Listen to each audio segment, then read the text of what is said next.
Каналымызға сәлем, каналға қош келдіңіздер. Бүгін мантыдан шамалы өзгешелеу хожелі манты тағамын дайындаймыз. Өте дәмді, ерекше болады дәмі. Үшін бізге осындай құрғақ ыдысқа 2 жұмыртқамызды жарып саламыз. Үстіне 1 ас қасық тұз саламыз. 3 ас қасық өсімдік майын құямыз. Сонда қамырымыз жұмсақ, нәзік болып шығады. Бұның үстіне 1 орта кесе салқын су құямыз. 400 грамм шығады су. Енді алдын ала еленген 1 килограмм ұнға суымызды қосып, қамырымызды жақсылап илейміз, түйіршік қалмайтындай етіп. Алдын осындай қасықпен араластырамыз да, кейін қолмен илеп шығамыз. Қамырымызды енді тынықтыруға жібереміз. Иі қану керек қамырдың.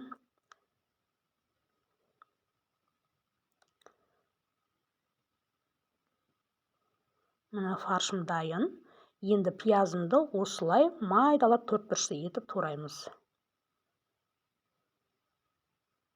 Пияз дайын болды. Енді фарш екеуін араластырамыз.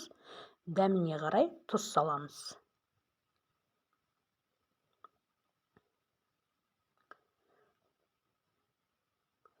Бір ас қасық қызылдар салдым.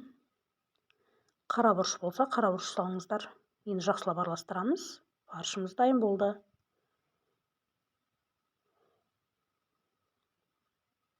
Міне қамырымыздың иі қанды. Бұдан 2 зуала қамыр шығады. Егер сіздерге 1 зуала қамыр керек болатын болса, төменгі описаниеге жазып кетемін мөлшерін. 1 зуаланың, 2 зуаланың бөлек-бөлек жазып қоямын. Сол жерге қарап жасасаңыздар болады.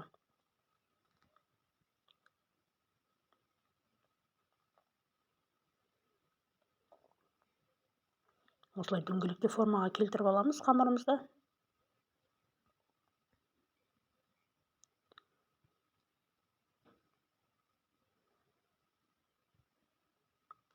Қамырымызды аз-аздан ұн себе отырып, дөңгелетіп жайып шығамыз.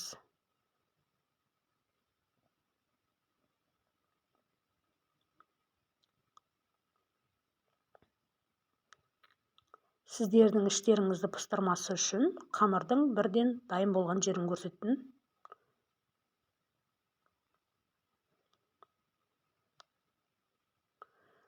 Міне қамырымыз дайын болды, жайып болдық, жұп-жұқа етіп. Енді үлкен көлемде 4 бұрышты етіп кесіп шығамыз.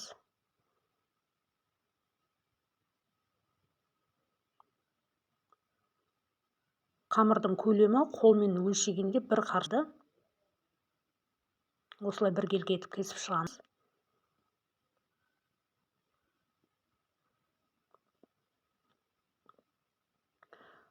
Бұл хожелі мантысының ерекшелігінде.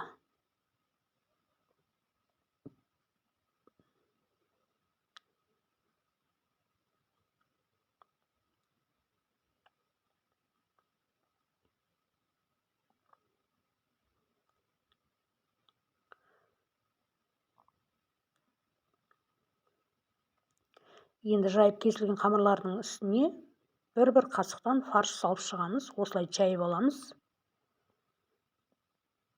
Енді мантымызды бөгеміз.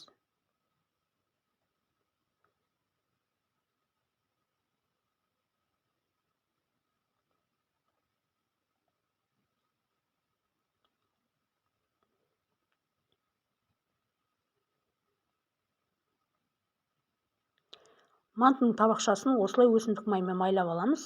Мантымыз жабысып қалмау керек.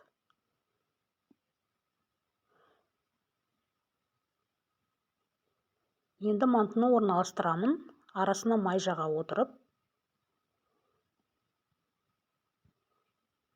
Сіздерде тура осындай видеодағыдай қылып жасаңыздар, жарай ма?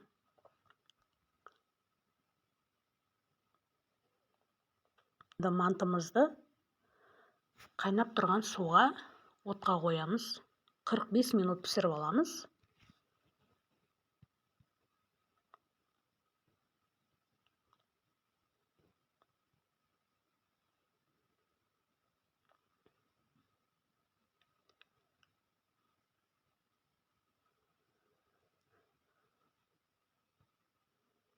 Мантымыз қайнап жатқан уақытта подлимімізді дайындап аламыз. Сковородкаға майымызды құйып, пиязды қып-қызыл етіп қуырып алып, оның үстіне жазда жапқан банкіңіз болса, бір кесе салат салып қуырып аламыз. Оның үстіне бір кесе су құямыз. Дәміне қарай тұз саламыз.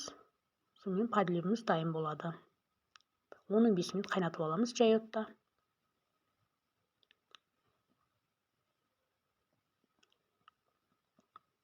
Мантының пісуіне 10 минут қалған кезде үстіне бір кесе салқын су құйыңыздар. Сонда мантылеріңіз сулы, жұп-жұмсақ болып піседі. Мантымыз дайын болды. Енді бір ас қасық өсімдік майының үстіне бір ас қасық паприка салып, мантының үстіне жағып шықсаңыздар болады. Егер ұнатпасаңыздар, жақпасаңыздар да болады. Бұл енді өз қалауларыңыз. Осылай жағып шығасыздар.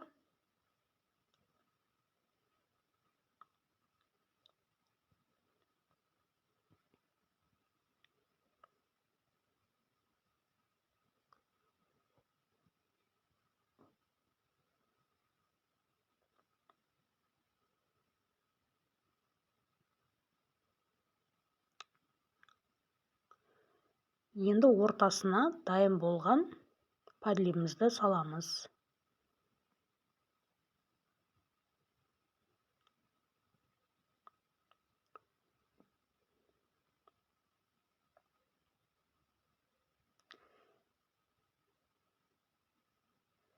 Енді үстіне аздап петрушка, укроп себеміз. Міне тамағымыз дайын болды. Иісі деген, дәмі деген керемет енді. Бұрын соңды жасап көрмеген болсаңыздар, сіздер де дайындап көріңіздер. Видео ұнап жатса, лайк басып және тіркеліп кетіңіздер. Қолдауларыңызға рахмет.